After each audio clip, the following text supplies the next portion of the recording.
Hello everyone, welcome back. In this video, we'll be discussing about the third problem of today's biweekly contest, shortest subarray with or at least k. The problem can be solved using binary search or two pointers. How to come up with two pointer or binary search is the trickiest part, and I think that's where the acceptance rate is also pretty low. As always, we will start from the brute force solution and understand the thought process behind how to come up with the binary search or two pointer solution in the first place. We'll be discussing two solutions as mentioned, binary search and two pointers. All the timestamps will be there in the description down below.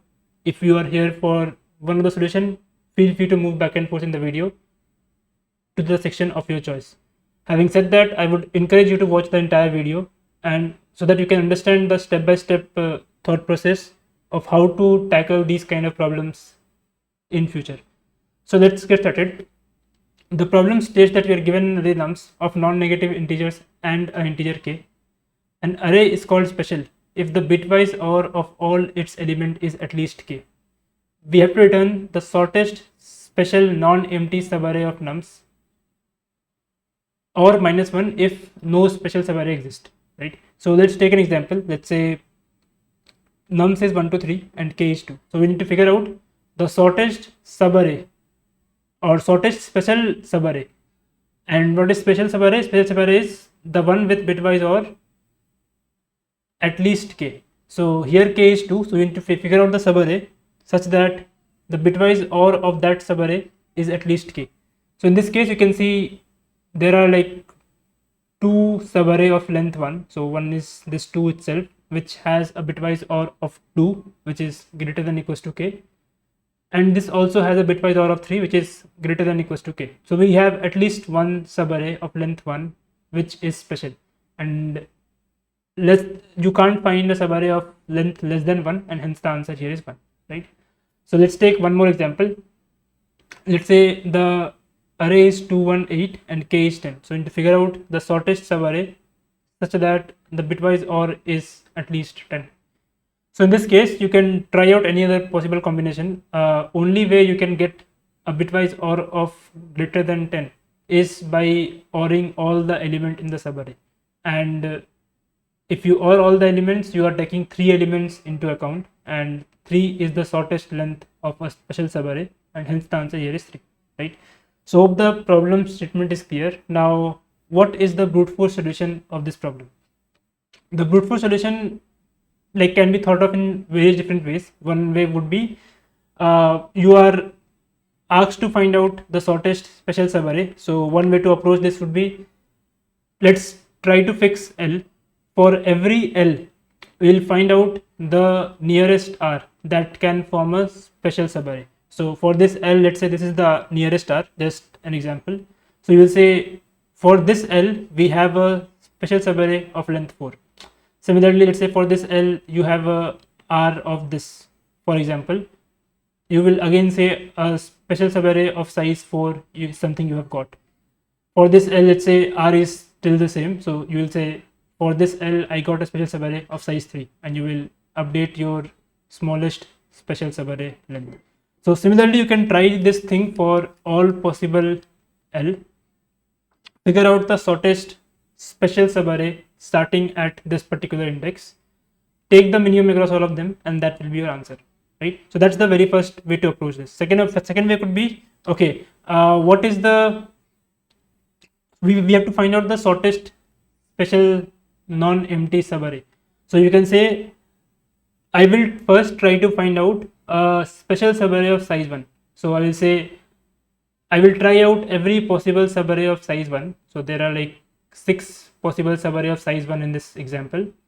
For each of these subarray, I will figure out the bitwise OR and see if any of them satisfy the condition of speciality, that is the bitwise OR is greater than equals to 7. In this case, none of them is satisfying the condition. So you will say, okay, now let me try out a subarray of all the subarray of length 2. So you will say, I will try out all possible subarray of length 2 this time, right?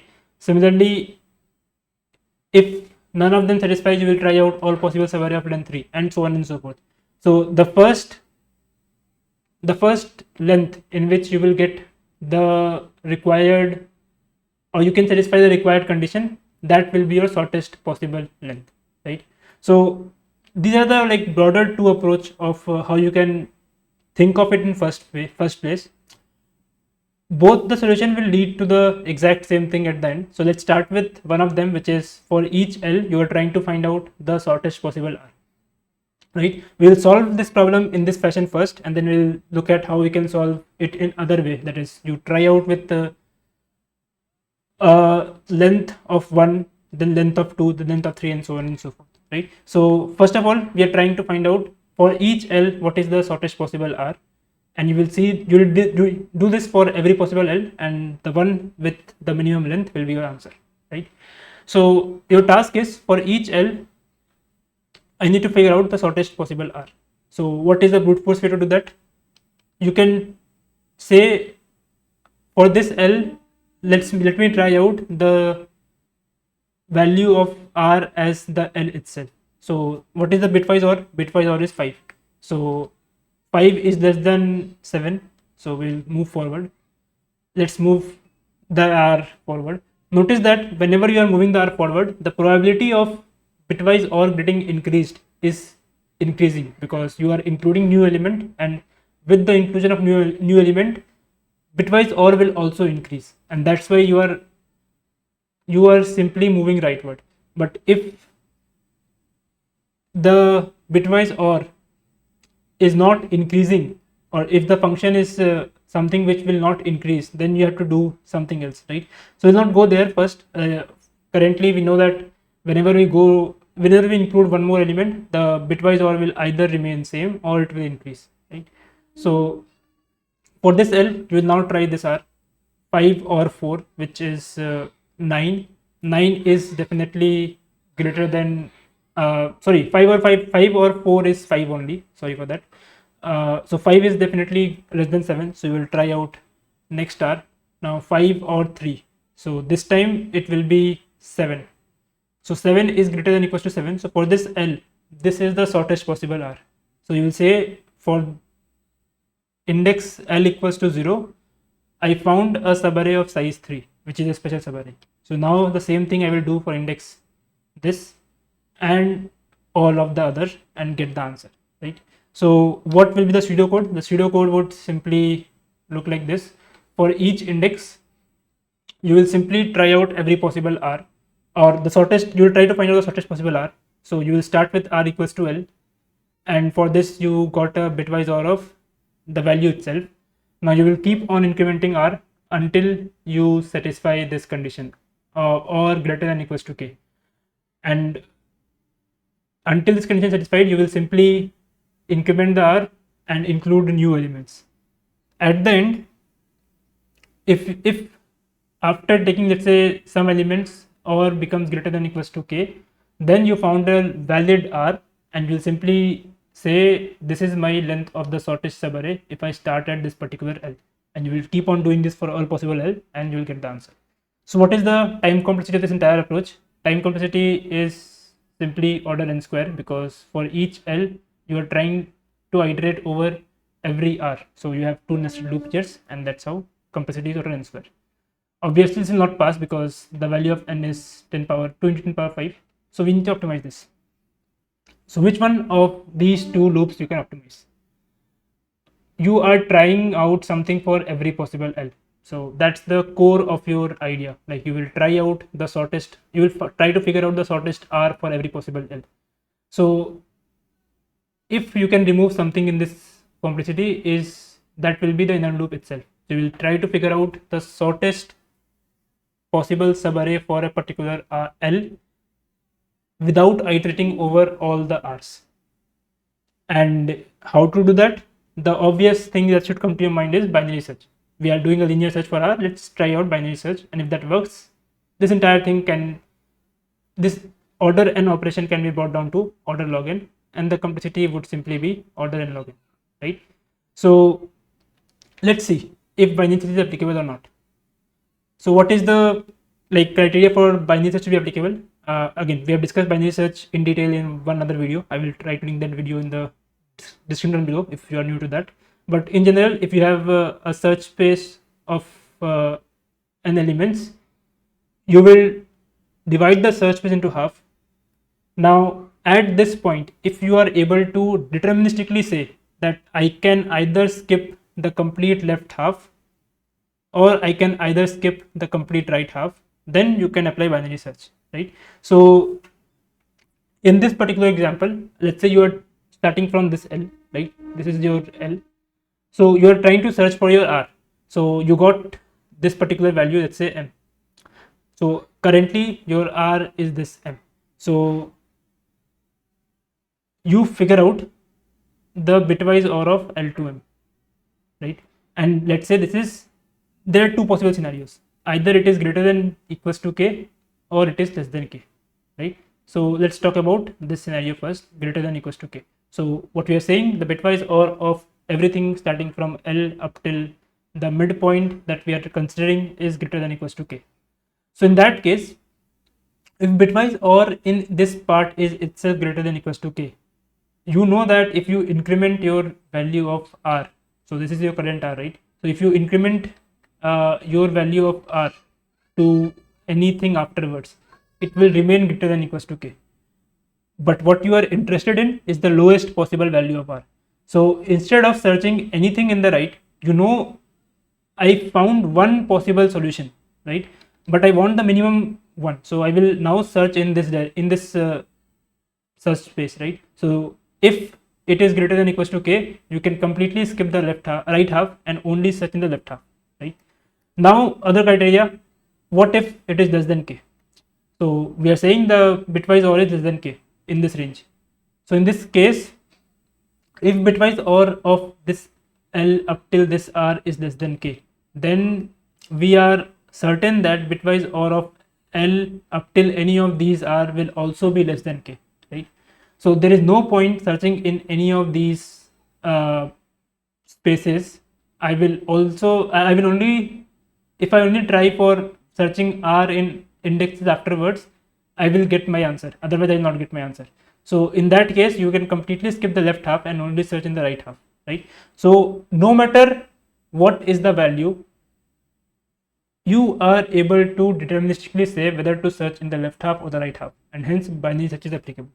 So because you can apply binary search here, you can search for this R using binary search instead of linear search, and the complexity of this entire thing will be brought down to order n log n, right? So why? Because the outer part is order n. Inside this you will have a log n operation. You will have a binary search that will take you log n operation, and entire thing will be n log n. Is this true? I would strongly encourage you to pause and try to at least write the pseudocode for this part, and you will realize that it is not actually n log n, it is greater than that. So I would strongly encourage you to pause and write the pseudocode and try at least for 10 minutes by yourself. So hope you have tried it. Notice that what you will be doing inside this, instead of this while loop, you will have another while loop for binary search, right? And inside that while loop, what you will be doing, let's say you have a search space, right? So you are searching for R for this particular L, let's say. So you got this midpoint R. What you need bitwise OR of everything between this range to decide whether to go left or right, right? Finding out bitwise OR in a range is something which you can't do using prefix sum or something of that sort, right? So you have to do something else for that. So let's just look at the pseudocode that will make things a bit more clear. So we had this linear loop here. We said that we'll apply binary search instead of this. So we simply had this L and R for R, which is starting from L up till -1. We are simply searching in this range, right? We figure out the middle value. If L to M is good, then we will only search in L to M, that is, we'll reduce our R to M. But if it is not good, we'll search in the right half, right? Simple. Now how you can, like, this entire thing is order n log n into what is the complexity of is good operation, right? So this is order n, right? You are trying out now this loop will run for login operations, right? Now inside this loop you have this is good call login number of time. So overall complexity is n logn multiplied by what is the complexity of is good function, right? So complexity of is what is good. Is good is basically saying that whether everything between L to M, if you do bitwise OR, whether it is less than equals to k or greater than equals to k, right? So you have to figure out the bitwise OR in the range L to X, and that if you do in the naive fashion, that will take you order n operation. So overall complexity would be order n square log n if you do it in a naive fashion, and this is even worse than order n square complexity that you had in the brute force solution, right? So if you do it in the naive fashion, you will end up having a worse complexity. So if you have to apply this operation, you have to make is good fast as well.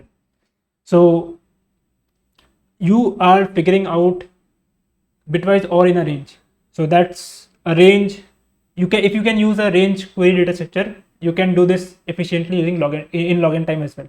And you can use segment tree for that or any other range query data structure.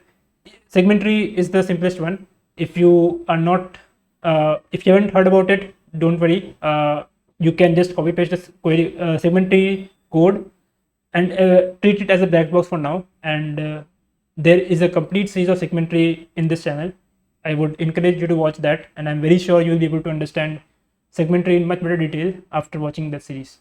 So with that, let's assume you don't know about segment tree. You just assume that there is a data structure that can give you the bitwise OR of a range L to R in just login time, and in that case this n would become log n, and your overall complexity would be n log square n, right? And this is sufficient to pass the given time constraint, right? So this is one possible solution. We can optimize this for sure. We'll look at it later, but this is a valid solution. Now notice that in the start of the video we said that there are two possible way to approach the problem. One is what we have done for each L, figure out what is the nearest R. Second is for each length you see what is the bitwise OR, or what is the maximum bitwise OR you can have, right? And if the maximum bitwise OR is greater than equals to 7, that length is the answer. Otherwise you will try out one bigger length and similarly figure out the bitwise OR of every possible subarray of that length, and if any of them has a value greater than equals to 7, then that length will be the answer. Otherwise you will try out the next one, right? And so on and so forth. So that approach, if you take, what you will be doing for each length, you are figuring out the bitwise OR of every subarray of that length. So in general, if you are considering a length of L, the number of subarray of length of L would be somewhere of the order n minus L plus minus 1, right? So somewhere of the order n minus L, and you have to figure out the bitwise OR again. So bitwise OR will again take log n time, assuming that you are doing it efficiently using a range query data structure, right? So overall complexity of this approach, if you do it in naive fashion, would be n square log n, right? Because you, for each length, you require almost n log n to figure out the bitwise OR of every possible subarray, right? So this you can optimize by not iterating over every length step by step. So what you're saying, you're searching for the optimal length. So you tried length 1, then you tried length 2, then you tried length 3, then you tried length 4, and so on and so forth, right?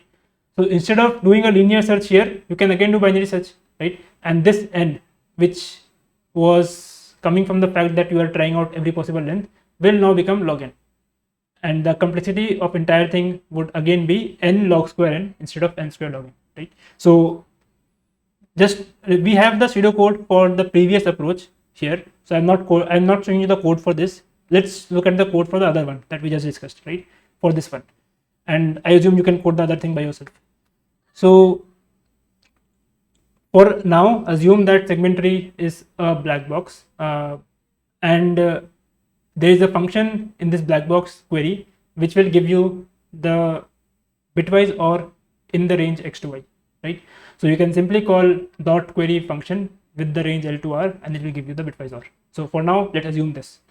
So what we are doing, we are trying to figure out the optimal length. So the length can be either 1 or up to n, and we are doing a binary search in this range 1 to n. So we'll go to the middle position. Now if bitwise OR of maximum bitwise OR of every possible subarray of length m is greater than or equals to k, then we will simply search in the left half, right? Because we are saying that, let's say bitwise OR of length, bitwise OR of every possible subarray of length 4 is greater than or equals to k, right? So if this is greater than or equals to k, then if you take length 5, length 6 and so on and so forth, for every such length you will find one possible subarray for sure, right? So there is no point searching in the right half at all. Then you can just search in the left half because you're looking for the minimum length, right? So that's where we just search in the left half, and otherwise we'll search in the right half, right? Now what is max bitwise OR? This basically iterates over all possible subarray of length len and figure out the bitwise OR of them. So we just simply go over tree.query I minus length plus 1 comma I. We figure out the bitwise OR and take it maximum across all of them. Now if this maximum bitwise OR is greater than or equals to k, we will search in the left half, otherwise we will search in the right half, and we will keep on doing this and get the final answer. So this will run for logn time. Logn time, we are calling this function, and this function takes n logn time. So overall complexity is n log square n, right? So hope this entire thing makes sense. Now let's look at how to optimize this. So we can optimize this n log square n solution in n log n as well. How? Let's look at it. So whenever you have this binary search kind of approach, right, and you have this L and R with you, then think of whether L and R follow a specific pattern. We have solved this kind of problems various times in the channel. If R is strictly increasing, then you don't need to reset your R every time, and hence you can save on complexity. So for example, let's say you have this L, right? For this L you find out R. So this, you find out that this is R. Assume that forget about K, let's say this is R, right? Now you want to find out the R for this L. In usual scenario, you will reset your R here and then keep on trying, right? Now if L and R follow a specific pattern and you don't need to reset your R and you only increment your R, then the complexity of the entire iteration will not be order n square, rather it will just be order n. How? Let's look at it. So for this L, you figure out this is the minimum R or the nearest R. Now for this L, you know that whatever R you will get for this L will be greater than or equals to the R you get for the previous L. Now how that is true, we'll come to that, but let's assume that it is true. So in that case, there is no point in resetting this R. You can simply increment this R to whatever point it takes, and because you are only incrementing R, every index you will visit once with R and every index you will visit once with L. So overall complexity is simply order n, right? So in other words, what we are saying is, let's just copy this entire thing. So we are saying that instead of this order n square, you will have just order n, and only difference would be you will erase this line. That's it. So if you erase this line, this entire loop will just take order n time, or this entire algorithm will run for order n time, right? So if you don't understand this, just try to wrap your head around it. Notice the only catch here is the R is strictly increasing, so you are not resetting your R every time.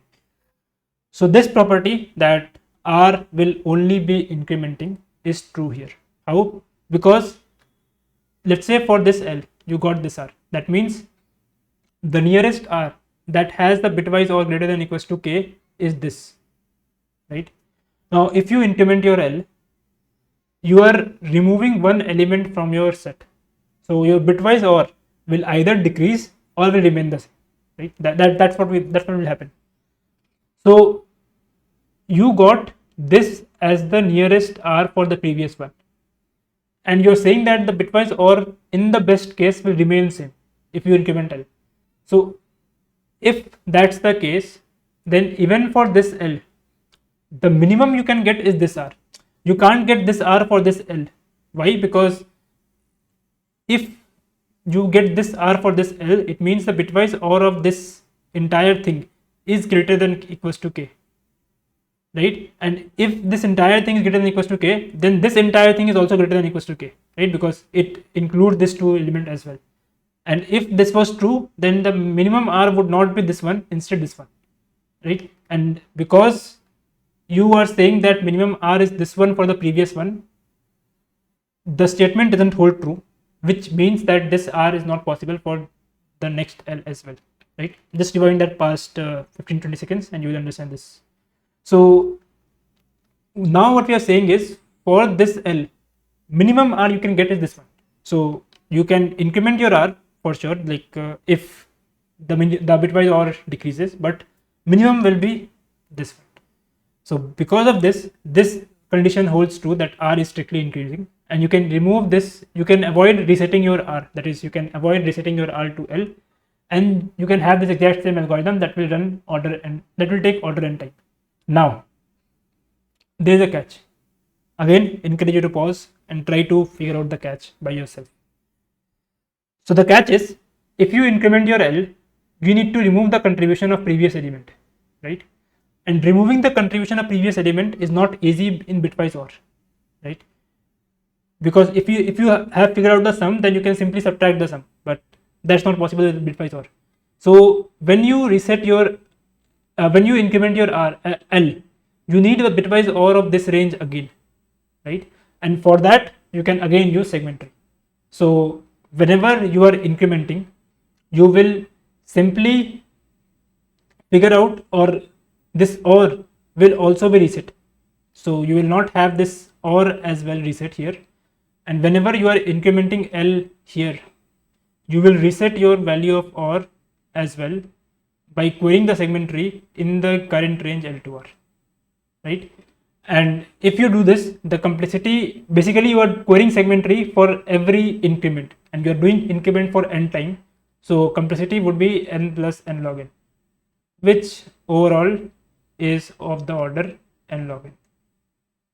So we have reduced the complexity from order n log square n to just order n log n by understanding, or the fact that the R is strictly increasing, so we can utilize that fact to our advantage. And that's basically how what exactly two-pointer approach is. There is a relationship between how L and R will move together, and if that relationship satisfies, you can use 2 pointers to solve the problem, right?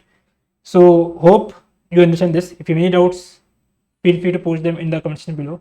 And if you have watched this point, I would strongly encourage you to pause and try to code this 2-pointer solution by yourself before moving forward. So next we'll be looking at the code. The code is very straightforward. This is the base case, like if k is 0, return 1. Again, this you can handle it inside the loop as well. I just was not able to handle it during the context, so I just put it outside. So inside this we have simple while loop, while L less than n, and inside that this is the usual loop that we had for the brute force solution, right? Notice only thing we don't have is the resetting part, because we are not resetting R at all. Now if the value of OR is greater than equals to k, then we'll simply update our answer. Now after this point, we have to increment our L, and whenever we are incrementing our L, the bitwise OR will change, and we'll simply reset our bitwise OR to tree.query L, R. And after this loop ends, answer will contain the minimum length array that has the bitwise OR greater than equals to k. And if it is int max, still int max, there's no array at all which has greater than or equals to k. So we'll simply reset it to -1 and return that as an answer. So hope this entire thing makes sense. Any doubts, conversations are open. I am happy to answer the questions. We'll end the video here. I will see you in the next one. Thank you.